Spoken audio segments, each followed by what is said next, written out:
Hello,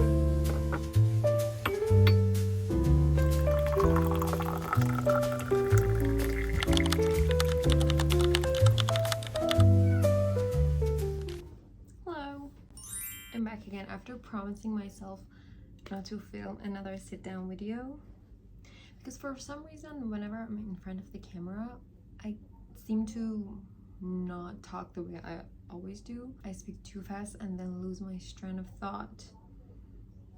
But here I am again.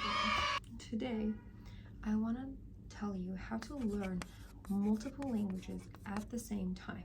Now, this is not a sign to start multiple languages at the same time, because it would be very time consuming and almost impossible if you have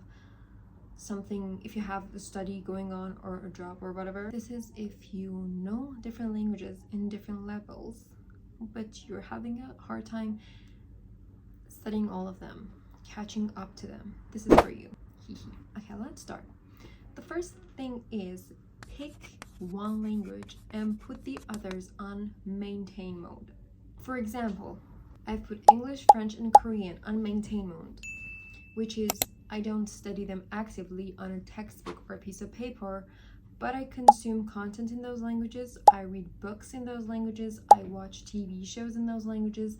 I have them in my background every day. I even listen to podcasts. I've really stopped listening to podcasts. They're just not for me, but you can listen to music in those languages. That's also a good point. When you put those languages on maintain mode, you don't need to be stressed about studying them on a daily basis, because you know the content is coming, you know you're hearing it, you know you're listening to those languages, and that's a passive income, if you may. I want to reveal this language when I'm in B1 level, but I have a long way to go. I was very ambitious because I don't have enough time to study it, but I've started German. Boom, surprise. And German and Japanese are my main study goals, but here's the catch. Because I have different levels in those languages, I can study them at the same time. But if you have two languages that you are in the same level in, it's better to choose one, get better at it, and when you're in a higher level, you can switch up those languages together. Because when you're a starter or a beginner in two languages at the same time, it's difficult to memorize vocabularies. Or if you're an intermediate in those languages, it's really hard to keep up in both languages, because the amount of things you have to learn in those levels are the same. You know what I mean? Like, I hope it makes sense to you. My second tip is make language learning a part of your routine. Don't make it a chore for yourself by dedicating 3 hours to study in a day. That's just not gonna happen. And even if you do, you'll get tired of it and you'll create resistance towards that language. It's better to make it a routine.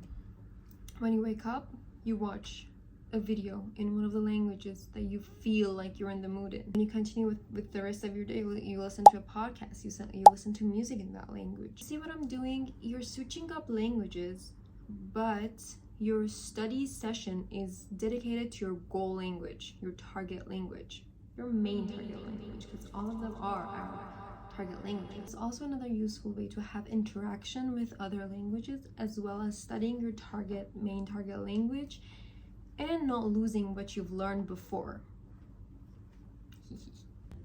When you make a language your daily routine, it comes to you naturally. Like, I've dedicated mornings to French, whether it's a YouTube video or a podcast or even music sometimes.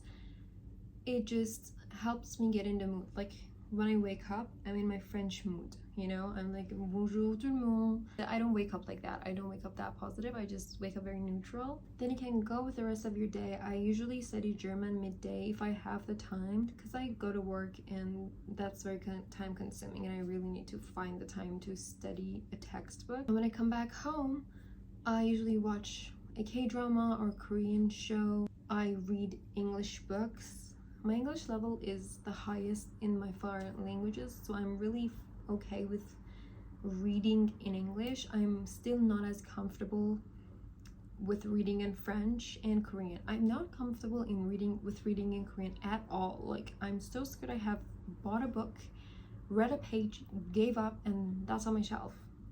That needs to change, but for now I'm focusing on reading in English, and I want to read in French so bad. So drop some French books in the comments for me to start.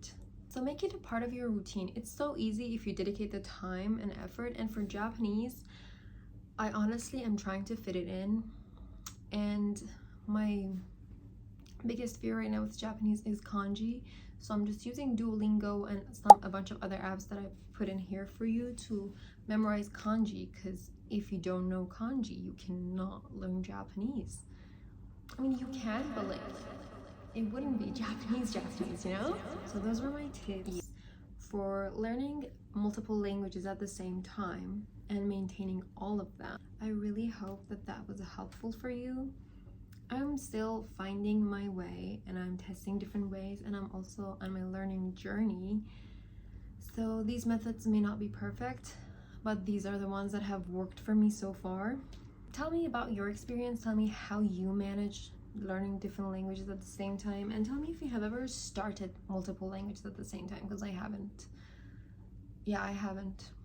Is there anyone that has started multiple languages at the same time and was capable of maintaining them and learning them at the same time? Because that would be crazy genius if you've done that. Bravo. Yeah, and feel free to share your opinions in the comments. As always, we have a lot of discussions going on, and I'm always here to answer.